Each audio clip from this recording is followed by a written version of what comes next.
ओम शांति। आज हम सुनते हैं 1/4/21 के मधुरमा वाक्य। आज सतगुरुवार।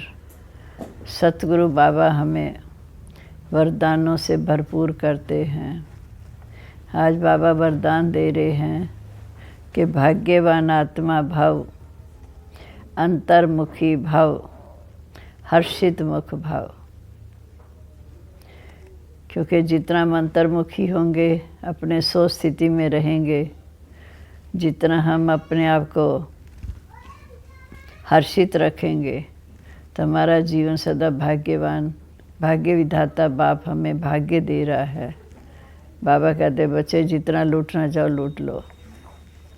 बाबा कहते मीठे बच्चे, तुम ईश्वरी सैल्वेशन आर्मी हो। तुम्हें सबको सदगति देनी है। सबकी प्रीत एक बाप से जुटानी है। प्रश्न है, मनुष्य अपना अक्ल किस बात में लगाते हैं, अपनी बुद्धि किस बात में लगाते हैं, और तुम्हें अपना अक्ल कहाँ लगाना है? मनुष्य तो अपना अक्ल आकाश और सृष्टि का अंत पाने में लगा रहे हैं, लेकिन इससे तो कोई फ़ायदा नहीं। इसका तो अंत तो फल मिल नहीं सकता। बच्चे अपना अक्ल लगाते हो पुण्य बनने में, पूज्य बनने में। उन्हें दुनिया नहीं पूजेगी, तुम बच्चे तो पूज्य देवता बन जाएंगे। जितना तुम अपना अक्ल मन, अपनी बुद्धि बाप की याद में लगाएंगे, उतना पूज्य आत्मा बनेंगे। गीता है, तुम्हें पाके हमने जहाँ पा लिया, ज़मीं तो ज़मीं आसमां पा लिया।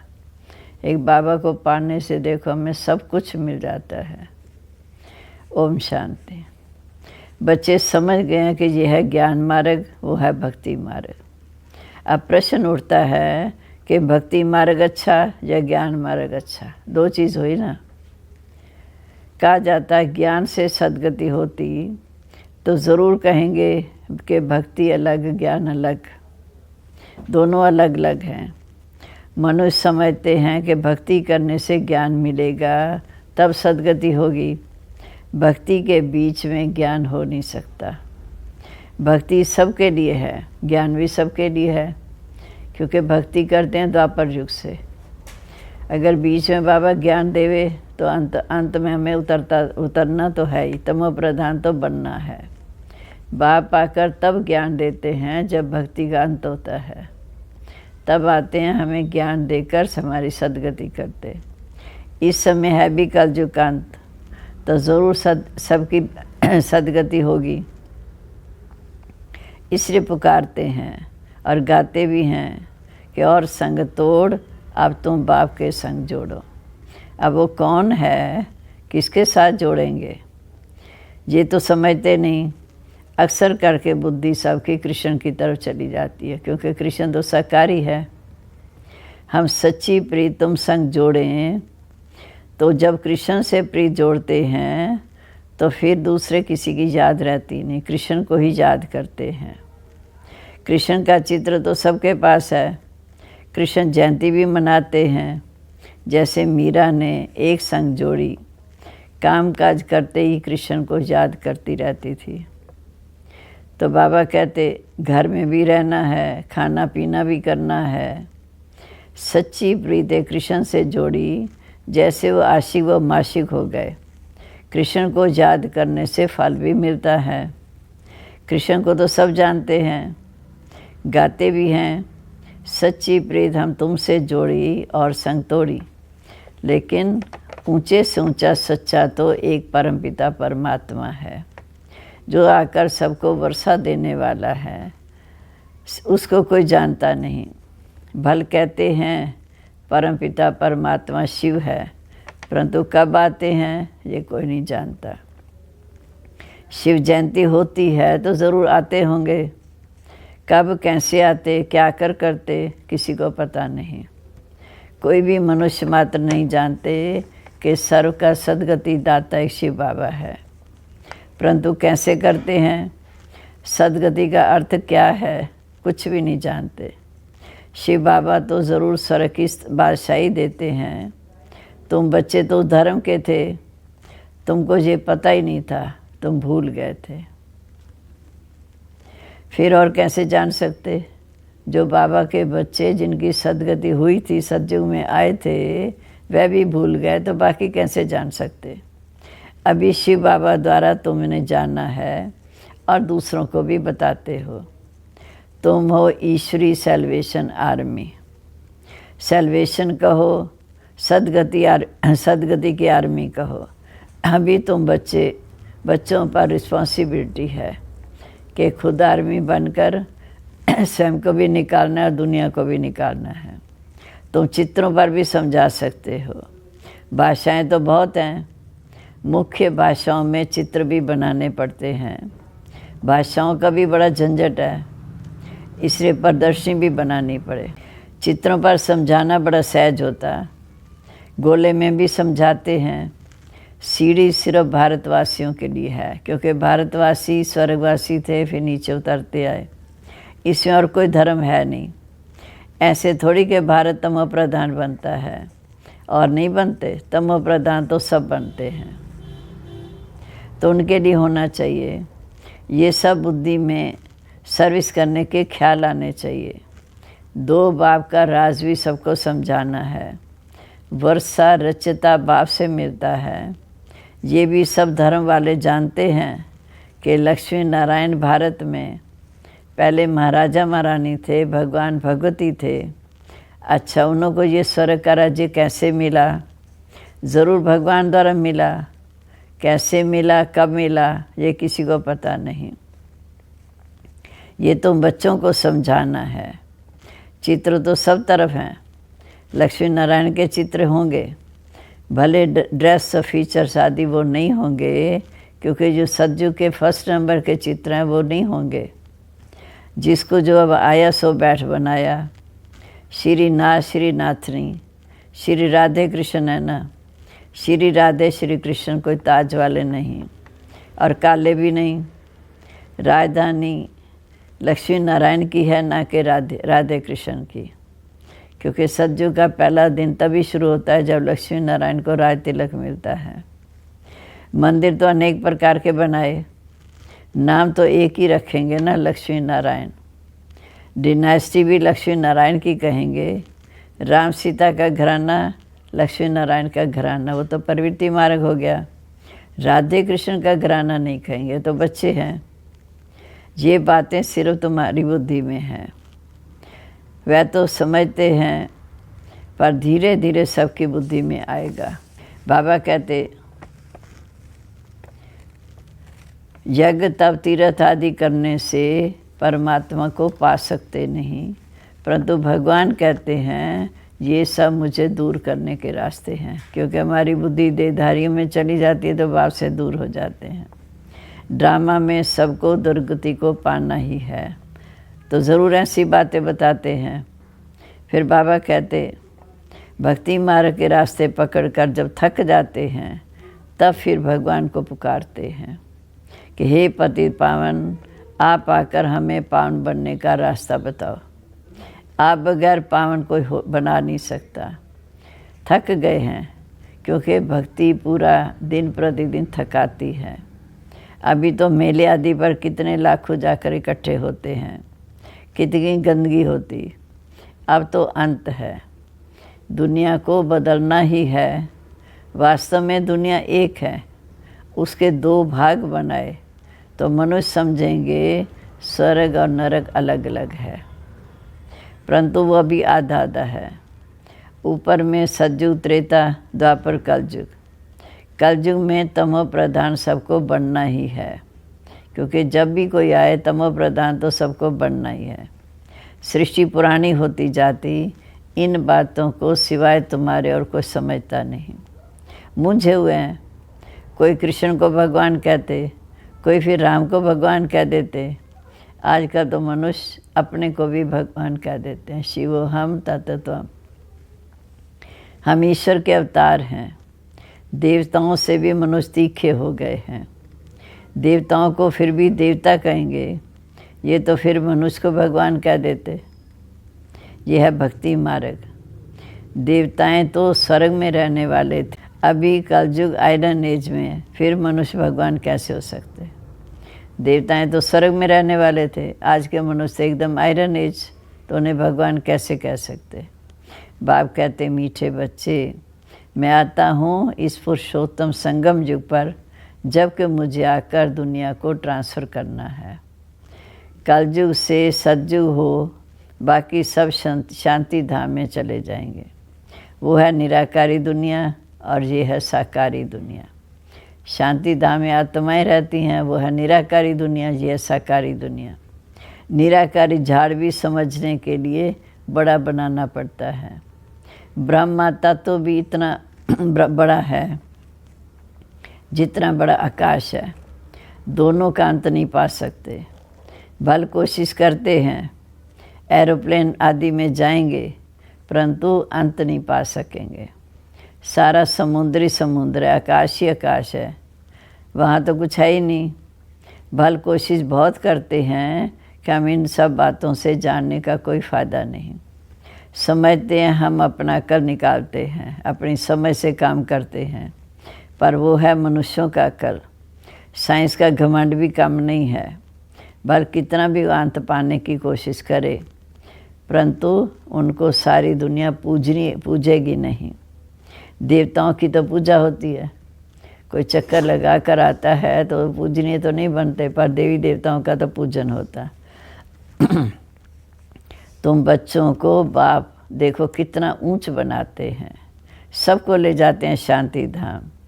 बल ये सब जानते हैं क्या मूल वतन से आते हैं पाठ बजाने, परंतु जिस प्रकार तुम समझाते हो ऐसे इन बातों को दुनिया नहीं जानती कि वो क्या है, कैसे आत्माएं वहाँ रहती हैं, फिर नंबरवार आती हैं, कैसे आत्माएं शांति धाम में रहती हैं, फिर नंबरवार आती हैं, ये कोई नहीं जानते। ब्रह्मा तत्व में निराकारी झाड़ है, ये भी नहीं समझते। सतयुग में थोड़े रहते हैं, बाकी सब आत्माएं मूल वतन में रहती हैं। सतयुग की संख्या तो बहुत कम है, त्रेता के अंत तक 33 करोड़ संख्या है, तब तक बाकी सब मूल वतन में। ये साकारी वतन है, वैसे ही मूल वतन है। चलन कभी वतन कभी खाली नहीं होता, ना ये ना वो, ना मूल वतन कभी खाली होता। आत्माएं आखिर तक आती रहती हैं, जब आना बंद होकर जाना शुरू हो जाएगा। परले होती नहीं, क्योंकि अविनाशी खंड है। ये सब बातें बुद्धि में याद रखनी है। सारा दिन यही ख्यालात चलते रहें कि हम किसका कल्याण कैसे करें। तुम संग प्री जुटी तो उसका परिचय भी देना है। वो बाप है, उससे हमें वर्षा मिलता है। कैसे मिलता है सो हम बता सकते हैं। बताने वालों में भी नंबरवार है, समझाने वाले भी नंबरवार हैं। कोई तो बहुत अच्छी रीति भाषण करते हैं, कोई नहीं कर सकते, तो उनको भी सीखना पड़े। हर एक बच्चे को अपना कल्याण करना है। जबकि रास्ता मिला है तो अपना भी कल्याण करना है, दूसरों का भी कल्याण करना है। दिल होती है, हम औरों को भी बाप से वर्षा दिलाएं। जो रहम दिल होंगे उनकी दिल होगी कि हम औरों को भी बाप का वर्षा दिलाएं। हमारे भाई बहन हैं, रूहानी खिदमत करें, सेवा करें। सब एक दो की सेवा करते हैं, तो बाप आकर रूहानी सेवा सिखाते हैं। और कोई भी रूहानी सेवा जानते नहीं, माना आत्माओं की सेवा। रूहानी बाप ही रूहों की सेवा करते। जिस्मानी सेवा तो जन्म जन्मांतर बहुत की, अब अंतिम जन्म में रूहानी सेवा करनी है, जो इस समय बाप सिखा रहे हैं। कल्याण इसमें है और कोई बातों में फ़ायदा नहीं। रूहानी सेवा कर दूसरों का कल्याण करना, दुआएं लेना, इसी में कल्याण है, बाकी बातों में कोई फ़ायदा नहीं। गृहस्थ व्यवहार में भी रहना है, तोड़ भी सबसे निभाना है, उनको भी यही समझाकर उनका कल्याण करना है। प्रीत होगी तो कुछ सुनेंगे। कई तो डरते हैं, पता नहीं हमें भी कहीं संन्यास न करना पड़े। उनको भी सबका साक्षात्कार कराना है। आजकल तो सन्यासी बहुत हैं, कफनी पहन दो, 2 अक्षर सुना दें, खाना तो मिल ही जाता है। कहाँ ना कहाँ से खाना मिल जाएगा। कोई दुकान पर जाएगा, 2 पूड़ी दे देगा, फिर दूसरे के पास जाएंगे, ऐसे पेट पूजा हो जाएगी। भीख मांगने वाले भी अनेक प्रकार के होते हैं। इस बात से तो एक ही बात से वर्षा लेना है। बेहद की भाषाई मिलती है, सदा निरोगी बनना है। साहूकार मुश्किल इन बातों को समझते हैं। गरीबों का ही कल्याण करना चाहिए। बाबा प्रदर्शनियाँ बहुत बनवा रहे हैं क्योंकि गाँवड़े बहुत हैं। मनीषर आदि समझेंगे कि ये नॉलेज तो अच्छी है, तो सब सुनने लग पड़ेंगे। आगे चलकर तुम्हारा नाम बाला होगा। फिर बहुत आएंगे। कट निकालने में देरी नहीं लगती। कहते जाएंगे, बाबा को याद करेंगे तो कट निकलती जाएगी। टाइम लगता है। रात दिन कोई लग जाए तो शायद कोई निकल आए। आत्मा प्योर हो जाएगी तो ये शरीर भी छोड़ेंगे। ये सब समझने की बातें हैं। प्रदर्शनी में भी समझाना है। मुख्य है सारे भारत की बात। भारत का राइज हो जाता तो सबका राइज हो जाता। जब सतयुग वाले देवी देवताएं ही नीचे उतरते हैं, जन्म मरण के चक्कर में आते हैं, तो सबका राइज सब नीचे उतरते हैं।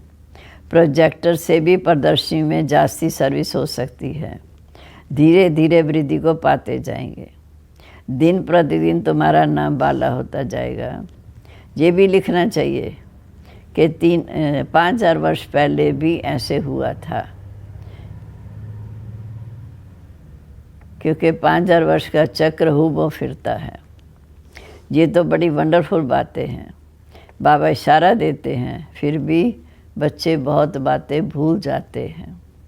कुछ भी होता तो कहेंगे आज से 5,000 वर्ष पहले भी ऐसे हुआ था। बहुत क्लियर कर समझाना है, परंतु जब किसी की बुद्धि में ये बातें बैठे तो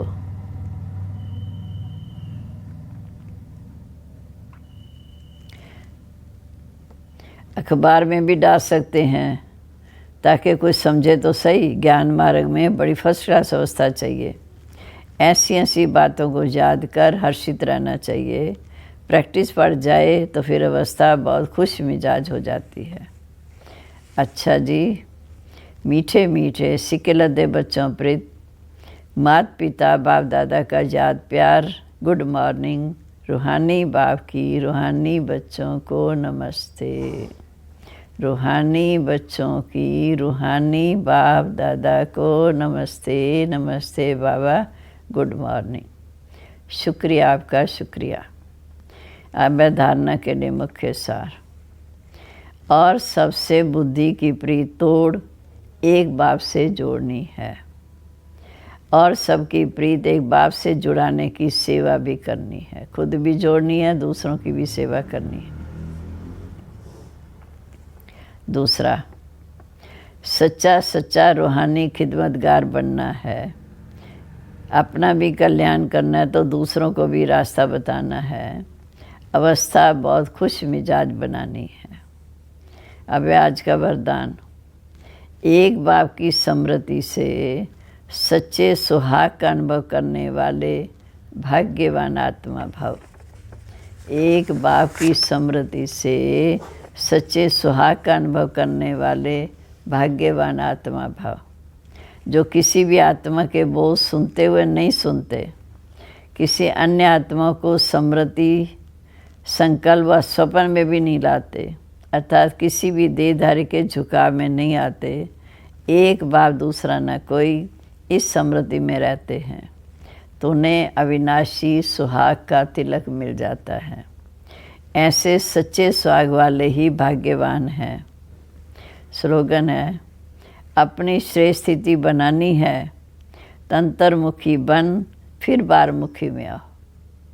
अपनी श्रेष्ठ स्थिति बनानी है तो अंतर्मुखी बन फिर बारमुखी में आओ। माना आत्मिक स्वरूप में टिक कर फिर बारमुखी बात करो। आज का सम्मान है कि मैं भाग्यवान आत्मा हूँ, मैं अंतर्मुखी आत्मा हूँ। ओम शांति।